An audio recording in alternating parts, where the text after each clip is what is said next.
In terms of linguistics,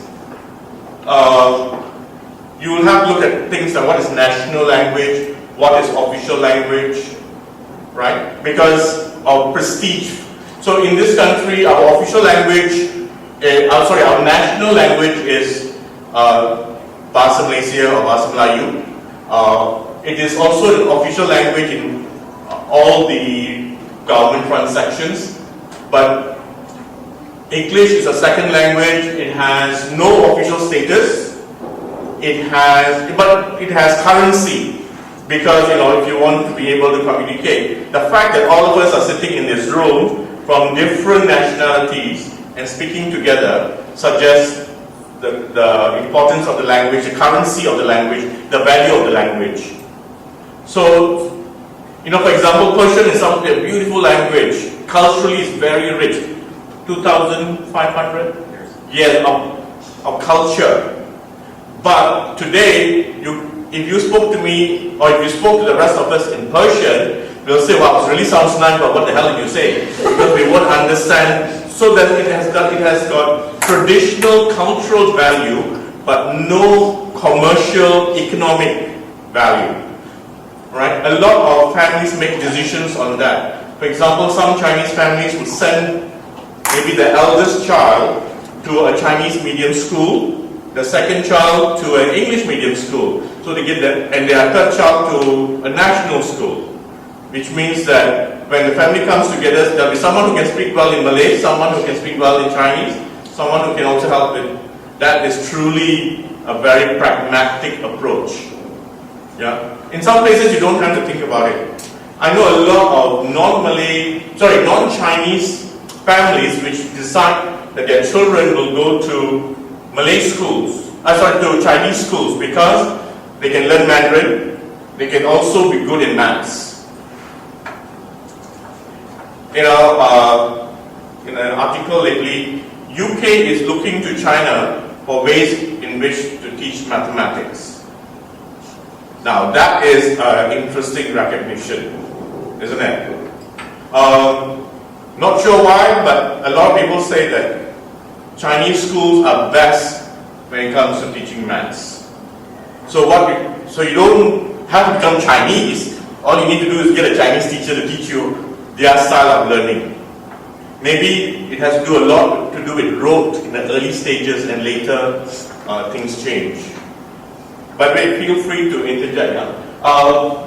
So language is an important issue. Religion, not only is it important, it has been difficult, because everybody feel that theirs is the right way to live, and many people try to impose it on each other. And socioeconomic diversity, when that is all connected, and largely you'll find that when people talk money or economics, a lot of it has to do with how they were brought up. Yeah. Some people feel that, life is not for making money, life is for something else. So you create your own values. So here it says that multicultural is diverse. Just like this is a multicultural classroom. And I made you sit in a sort of a multicultural way as much as I could, so that later on we can do something else. Bro. Yes? It says over there that multi-culturalism. Go back to the previous slide. I can understand when you talk about linguistic and religious diversity being part of culture. How come socio-economic diversity is part of culture?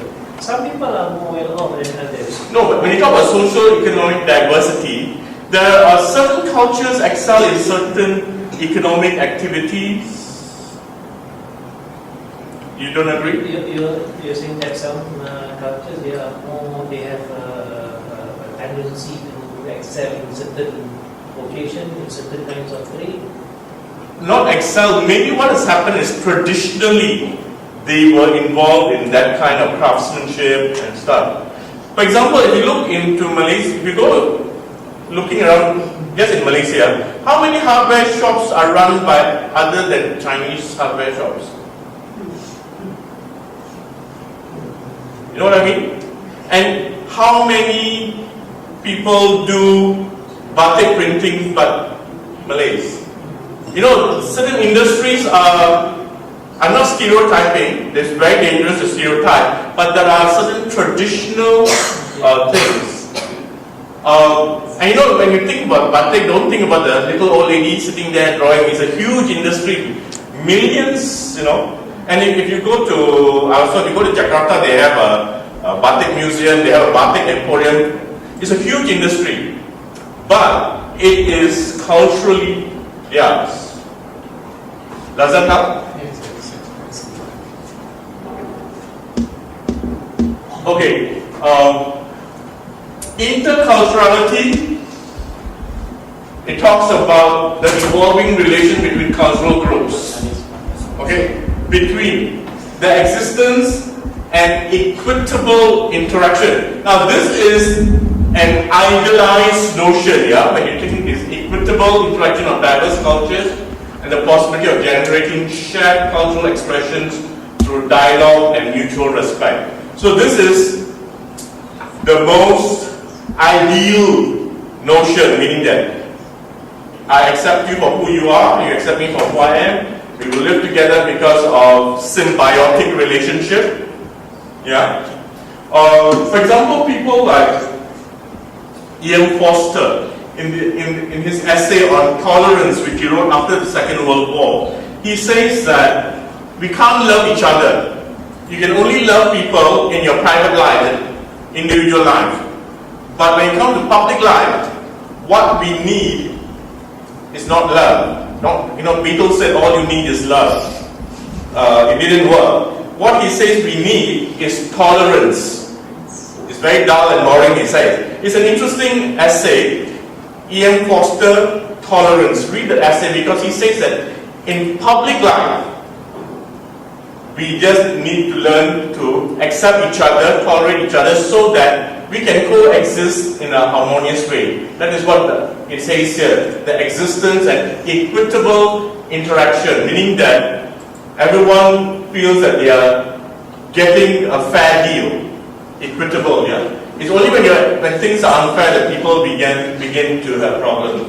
So interculturality presupposes multiculturalism and results from intercultural exchange and dialogue on the local, regional, national, and international level. So before we can be intercultural, so that we are able to strike a balance, not an easy task, not an easy task. Okay?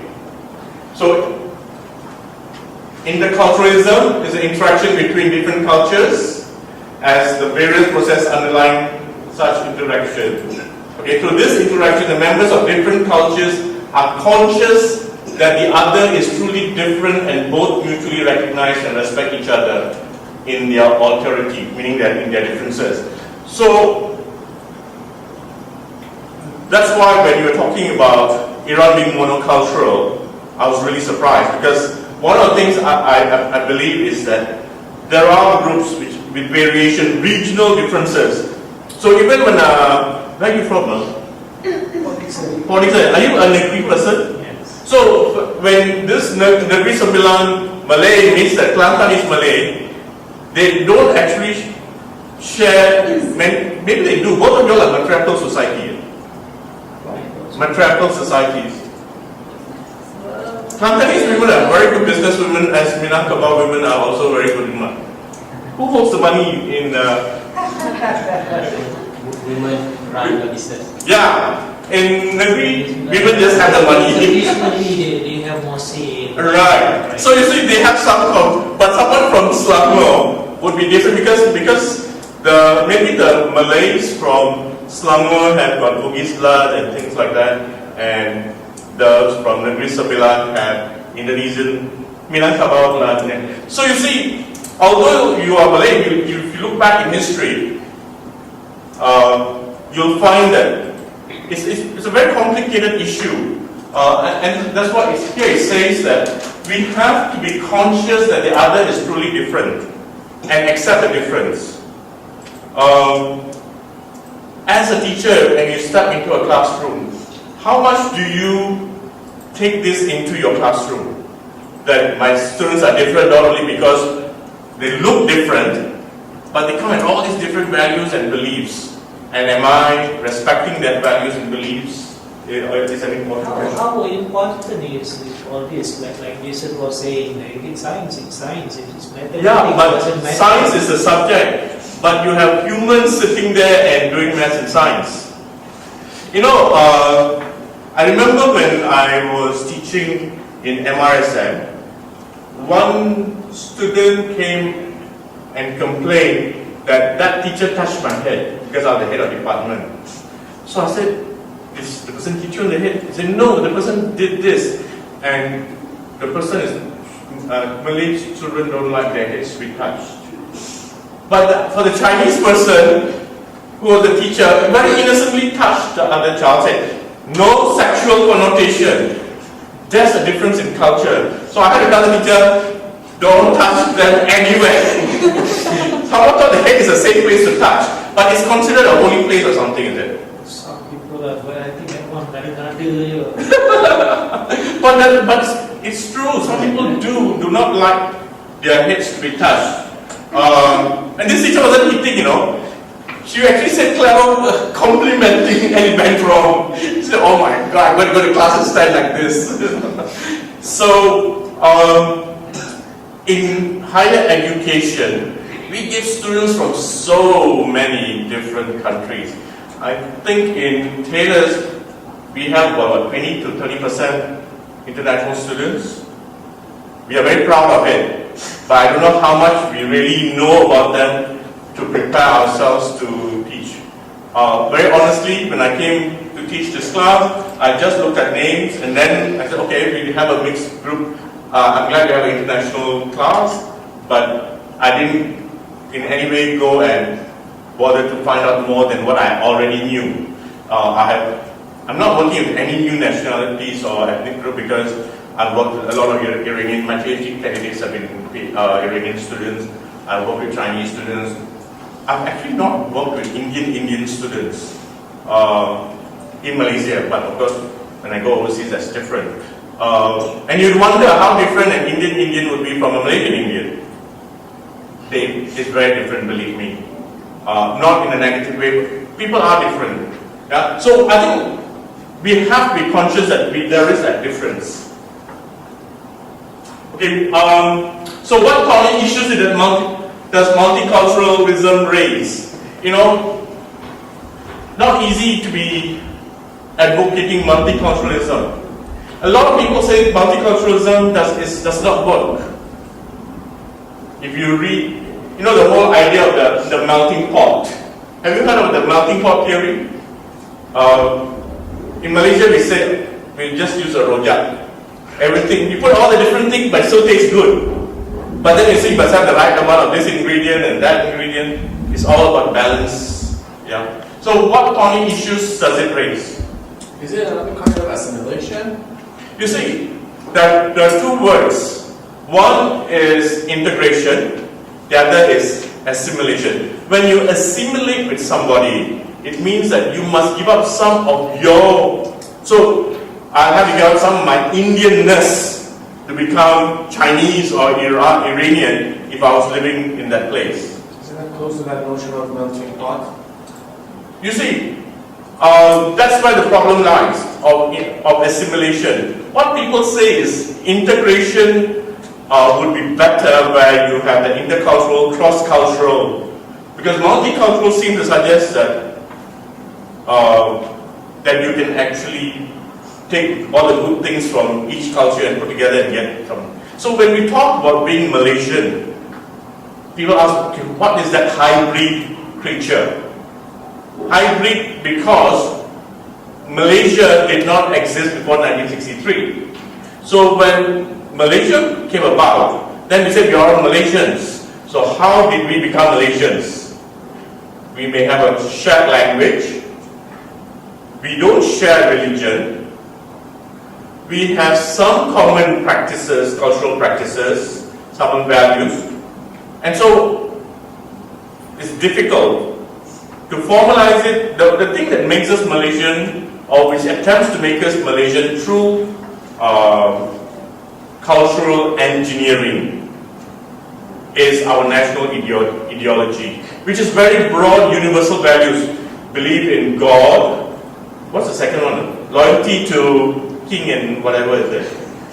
Oh, see, I can't remember. I only remember the first. I know there's believe in God, upholding the Constitution is the other.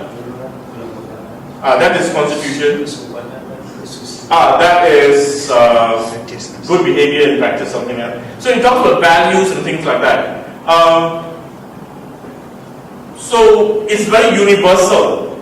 Anyone can adopt that and actually can say that, hey, I follow these principles that makes me Malaysian. It doesn't say that to be a Malaysian, you must be 40% Malay and 30% Chinese and 10% Indian, because that's the composition of the country. It doesn't work that way. It never will. But I just want to raise this issue with you to think about it.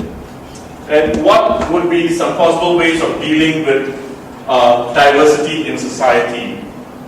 Okay, now I'm going to stop here where the PowerPoint is concerned. What I'm going to do is I'm going to give you a situation. Charles is here today. Firstly, he's my PhD candidate, so I can abuse him. No, actually, he is doing something on simulation for his PhD. So I told him that I'm going to have a simulation with you all in today's class, and he's going to record what's happening, both for his reflection and for my reflection on how this goes. Okay, firstly, by way of introduction, we've talked about multicultural, we talked about culture, intercultural, cross-cultural, and multiculturalism, to kind of make you aware of some of the concern that emerges when we talk about this issue of culture. Okay?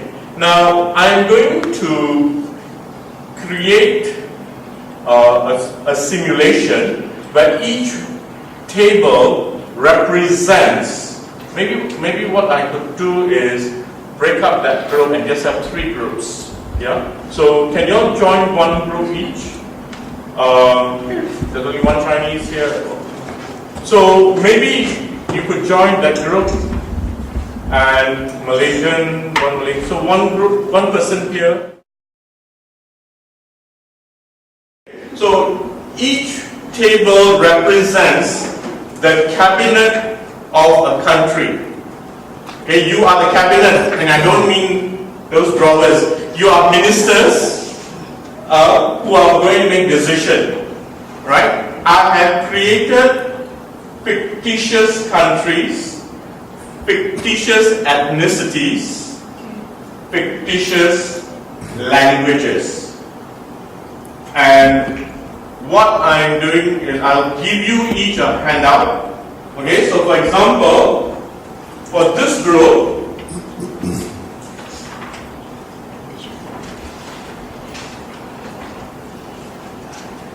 they are from a country called Watland, W-A-T-H-L-A-N-D. You wouldn't know who they are. And take one each. This group is from a nation called Polynesia. And let's see. This is Xenia. X-E-N-I-A. So take one sheet each. Now, the context, you are the nation's cabinet. The composition of the cabinet reflects the ethnic composition of the population. Okay? You are deciding on the country's education policy. You need to draft a national education policy which may or may not take into consideration the ethnic composition of the population. Okay, your task. All of you have the same task, just different countries, yeah? Okay, decide on the medium of instruction, languages taught in the school system, subjects taught in relation to national concerns and addressing ethnicities in the population, type of curriculum, global engagement ability by the population. Right? So you have to discuss and decide on these things. Choose a Minister of Education who will present the proposal to the Parliament for its approval. Okay, you have 10 minutes to present to the other members of Parliament, which will be followed by question and answers. Now, the context for each of the country is, you have a world religion, all of you have the same world religion called Fanglish, from a group called Fangers. Sounds like empire. Didn't mean that way. And then the official language might differ from different places. Then you have official language, all right, and then other languages that are spoken there, and then you have the ethnic composition. You also have a national language. Do all of you have a national language? Yeah. Okay. But we don't have religion. The first one is the world language. Do we have then you have the official language. Then you have the national language. But you mentioned about religion Where did I mention about religion? in the beginning. It's supposed to be world language. but- Sorry, it's world language, not religion. Yeah. Okay. So what you have now, I will give you about 30 minutes to try as a cabinet to resolve and agree on what will be your national education policy. Now, if you look at the languages that I mentioned, there is a world language, which means that it has certain implication when it's a world language. There is a national language and an official language. Sometimes the national language might come from a majority group or from a minority group. The official language may also come from the majority group or a minority group, or the official language might come from the world language. So there are certain things that are going on. So study your country, and then based on what you have understood about this country, come to a consensus on the 5 things that are mentioned there. Okay? What does official language mean? Does it mean that it's the official language that is used in that particular country? Yes. Just National language. yeah. That's the national language is different from official language. The national language may not be the official language, meaning that national language has symbolic importance. I can give you an example. In Singapore, the national language is Malay, but the official language, they have official languages. So one has a ceremonial presence, the other has a practical. Okay? Right. So can you start your discussion, and then can someone type out whatever they are doing, and then we will present the slide. The most you can have is 2 or 3 slides for your educational policy. Yeah? So I'll leave you to discuss. So at 8 o'clock, I expect you to send me an email with your PowerPoint. Usually Eli is in charge of PowerPoint, but there is your bring them. And any plug point there? Yes, I do. No.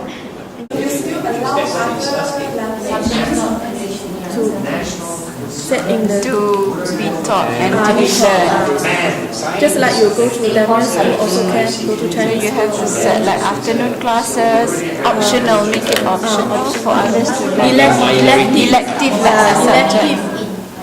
Other minority would Okay. How like I'm 40. It doesn't work that way. You have to present this thing. I'm trying to say that you don't need to write everything. No. Listen, she doesn't need to write everything. We can go there because after the parliament, they're supposed to ask questions. That's how it should be, because no one's ever going to agree so easily. That's why you're supposed from different ethnic groups also. Yeah. We are. Let's go for number four. That's what I asked in the beginning. Can you tell me type of... Curriculum they're talking about whether it is decentralized or centralized, what type of that's the thing. That doesn't mean with the subject thought. Curriculum is going to be religious based. Okay. The subjects will be different, right? Is it true? So that your learners get the best possible. So the curriculum needs to be decided first before we look into the subjects, or we can. Doesn't matter. Yeah. So here the type of curriculum you mean not decentralized or decentralized? Yeah, exactly. All that. Yeah. And also when you talk about global engagement, this one here is not just a matter of language. So if you have like something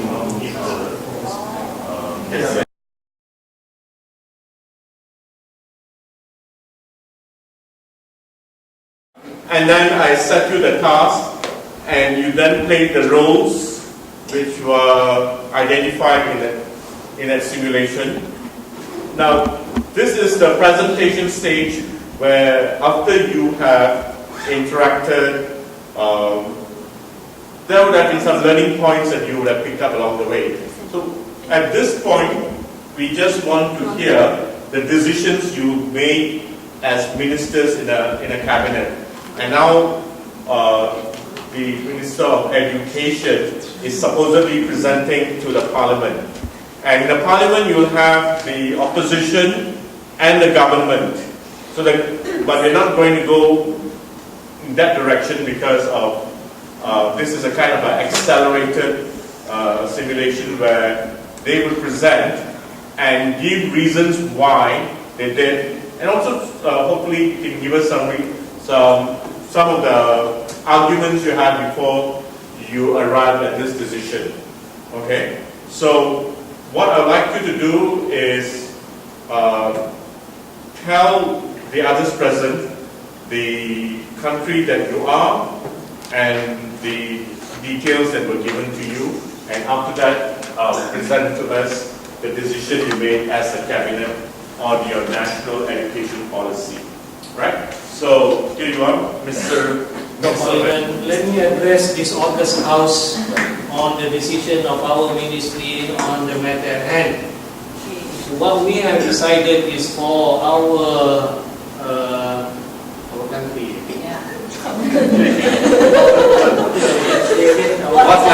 What land? Okay, what land? It's a good thing that we changed from what land to what land. Okay, and the world language, as you all know, is Spanglish. The official language of this country is also Spanglish. The national language is Wapning. There are 50% Wapners, 30% Bosch, 15% Ching, and 5% Fangers in this country. What we have decided as a medium of instruction is to use Spanglish. The main reason for this is for matters of functionality and practicality, that Spanglish is the world language. Then for us to function on a global stage, that Spanglish is the language of knowledge and the language of economics. Therefore, it is only natural and it is only practical that we use Spanglish as the medium of instruction. Wow. Okay, so what we're going to do is that we're going to use Spanglish to teach all the subjects. That means the subjects that we have listed that will be taught, later will be literature, social sciences, math, and so on. This would all be taught in Spanglish. Then Wapning, which is the language of 50% of the population, will be used as a second language. We are not going to neglect our national language because this is our heritage. Therefore, to ensure that our future generation would not lose track of its heritage, we have Wapning as a compulsory second language, and we are also not neglecting 30% of the population who are the Bosch. Okay, the Bosch. Therefore, Bosch would remain as an elective, and it is not compulsory. We are still maintaining our cultural heritage. But what about the 15% who are Ching? We are not discriminating against them. They can still use their language. They can talk to each other in Ching. They can talk to us in Ching, except that we won't understand. It's not going to be in the curriculum. It's not given in the curriculum. But won't they feel discriminated? Sorry? Why can't it be an elective also? That is something that is in the works. We have Very good government activity. send it back to our officers. Kita akan gaji.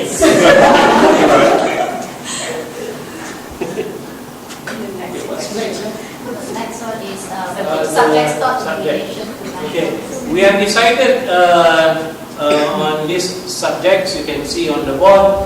Our country, as we all know, we are in an industrial country. Our main export is gold. Okay, therefore, for us to ensure our competitiveness on the global stage, we need to make sure that our population, we know mathematics, finance, and science. Okay, basically to maintain our economy. At the same time, a certain section of our population is involved in arts and in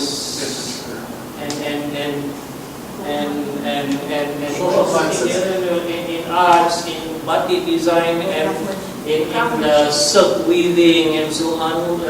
These ethnic people, the Bosch mainly, they are very artistic, and therefore to maintain a balance between the sciences and economics, we have the soft sciences, which is social science, literature, ethics, and also to maintain a balance between co-curricular activities and sports, we have kickboxing.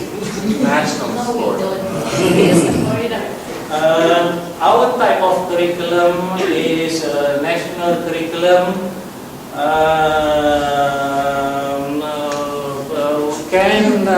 Yes, my the deputy minister, who is also the janitor, explain? So we had this discussion and kind of argument about between choosing national curriculum or school-based curriculum, or given both as a part of our curriculum. We chose the first one to be the base for most primary and secondary, and we can say for most states. But also the school-based curriculum will be available because the design of curriculum and assessment would be different. For the first one, we would have standardized tests, which means everybody would be assessed based on the same test. But since it has also been argued that this could not be fair, we also have the second choice for a school-based curriculum, in which we have more of a formative assessment, and schools principals would be in charge, and the whole school would be in charge of designing and developing their own curriculum. The last item on the list is global engagement ability to maintain our competitiveness on the global stage. That is why we are maintaining English as our medium of instruction, because like I mentioned earlier, it's the language of the world, it's language of economics and language of knowledge. Therefore, by making sure that our population, they are well versed in the language, that will surely maintain our competitiveness. And we believe that we also have these subjects, ethics, economics, global issues, and significance of multiculturalism to ensure that our global engagement ability is maintained. And there was also another, there was also another argument about the point mentioned by you, secular or religious-based curriculum. That's why we put ethics in there, and also the other subjects. We also have ethics as part of our curriculum, and it could be different religions, could be practiced or could be taught, because we are not a secular society. Okay. I wish to propose. Right. Saya mohon Okay, mencatatkan thank you. Now, so what did you all compromise on as a decision-making, what do you call, body? You compromised on certain things. These are decisions people make, and then you have all the pressure groups making various, complaints. There will be pressure on the government to recognize these groups, especially when you may need them for election purposes. What would be some of the learning points that you got from this activity? Think about it, but we won't discuss it because we can do that as a reflective exercise later. Okay. National language will be Chinese, and other languages we have to cover for another 8 minority languages. Right. So ethnic composition will have 50% of Rangers, and then 30% of Manish, and 10% of Maskosh, and another 5% each for Jalapers and others. So from here, actually, we have made decisions to actually use English as the medium of instruction, the national language, because we feel that actually English is understandable around Praja, and this is because for giving instruction to the people, we need everyone actually have to be able to understand the instruction. If people cannot understand it, actually, it doesn't. We don't. Actually meets. Serve any purpose of this instruction making. And later, for the languages to be taught in the school system, we have decided to put it as English and English. And then as well, we will cover as well those, we'll put minority languages as elective, because we do not want to,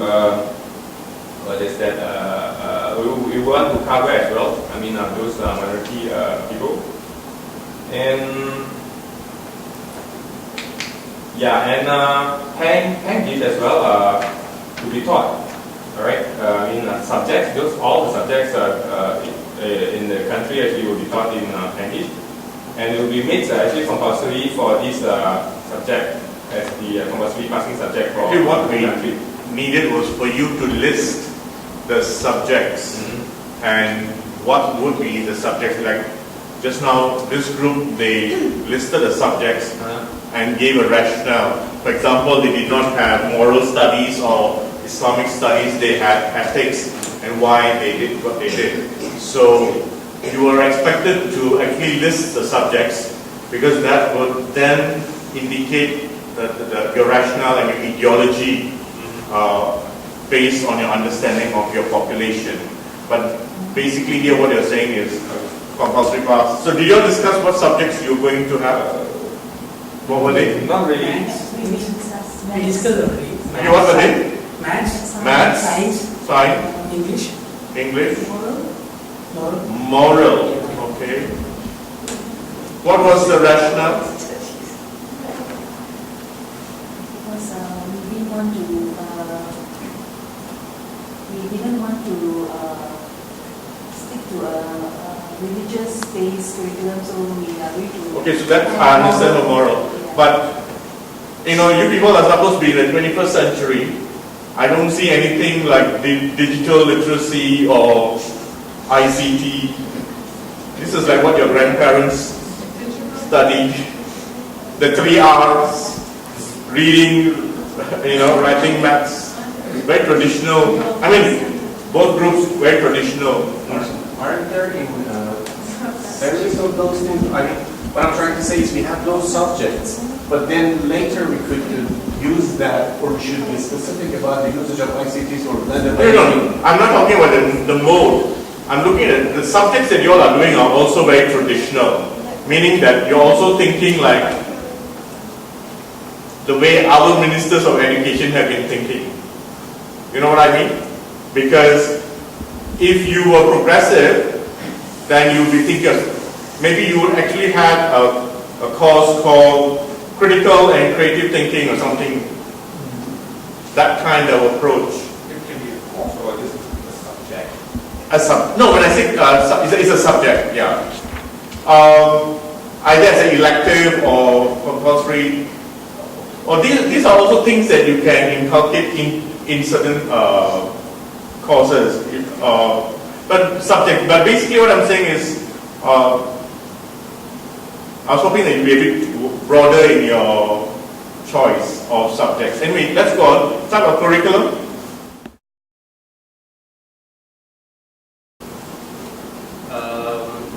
Tell us about your country first. Okay, our country is Xenia. Word language is Spanglish, and this language speaks by the ethnic group Angus. Official language, Manich, national language, English, and we have around 8 minorities languages. And means about, the result is about 80% of the population of our country. That is consists of 80% to the ethnic of Angus and 30% belongs to the Clackus. Clackus use language Manich. And other minority language also taught as an elective subject. So in order to accept the minorities. Okay, before you go to the next slide, just a question. Your official language is Manich. Your national language is Spanglish, and your medium of instruction will be Spanglish. So Spanglish, which is the national language, is the medium of instruction. So what role will the official language play? The role of the official language. Because you don't think about that?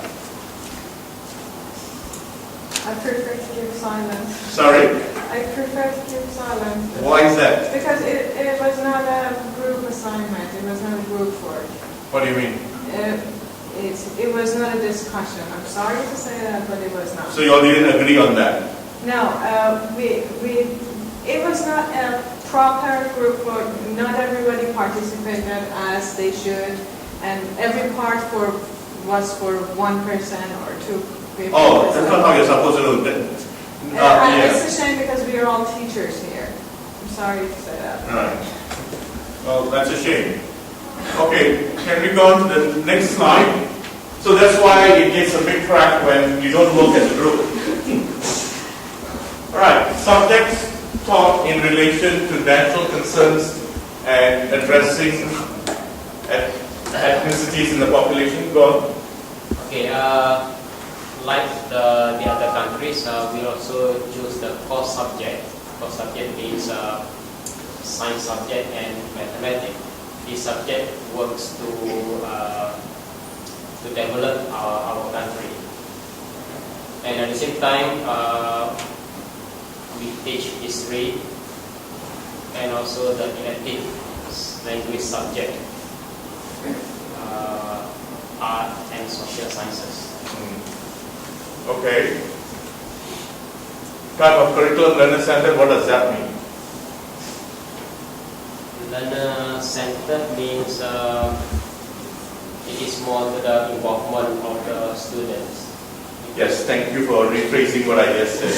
Because we need for the other ethnic to engage each other. So we have to choose that the curriculum must have the involvement of the other ethnic so they can. Have you all done the course on curriculum yet? Okay. But it doesn't show though. Alright, let's go on to the next question. Global engagement. Can you explain that? Global engagement students should care about global issues and understand they should communicate with people from multiple culture. People of multiple culture.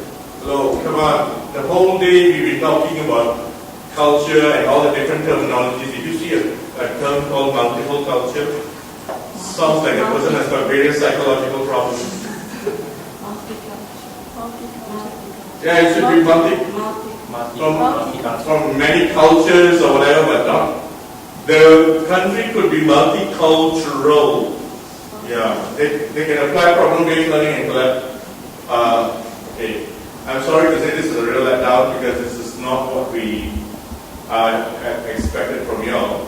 They can apply problem-based learning and collaborative learning to improve. No, this is not what. I think maybe the person who did this did not understand what is meant by global engagement. Now, people make decisions when it comes to education, whether your focus is on domestic growth, where you want your individuals to develop within the country, or whether you want them not just to be able to relate to one another, but also you want your students to be a workforce which can engage globally. If you look at Taylor's University vision, we want our students to be global players and global leaders. So, for example, you are also our students. So when you leave our MTL program, we would want you to be global leaders in the field of education that you are in. So that people recognize you and say, oh wow, this person did his master's or PhD from Taylor's, and it shows the way they argue, the way they discuss, that they are specialist teachers in their field. So that's what our focus is. Okay, like I said, the next level is actually when we go into a kind of post-mortem of how this activity went. And as you know, it was very much a disaster in that group since they did not actually do things. And I actually saw you sitting there and playing with your phone and not participating. Somebody went off somewhere. So that's not how you do a work. So that was quite disappointing. Yeah. Whereas I saw engagement. I didn't see, what's your name? Yeah, you didn't say a single word during the participation, so you might as well have been absent. So, I think the group I saw, I guess all 4 people speaking, was that group. This group had very interesting engagement, but not by you, right? So, it's important that if you're going to be involved in a learning process, and we talk about student-centered learning. So this is an activity that caters towards that. And ask yourself, did I do something which was like, some people, it goes back to their culture when they say, oh, the others can do it and I will do this, or, it does tell us our behavior is very much driven by our beliefs. So you must understand, okay, if I don't participate, what does that tell me as a learner also? So that's also a learning point for all of you today. Yeah. For those of you who participated, then I think you will have a better learning point to take back. For this topic, if you are writing a reflection, I would like you to focus on the simulation that you participated and how this simulation help you understand the ideas of multiculturalism, interculturalism, and cross-culturalism. The kind of decisions people make. I think that one of the issues here was language, race, and I brought in curriculum and global because I wanted you to see how people react with other cultures. Okay? So any comments before we go on to the next part of the lesson?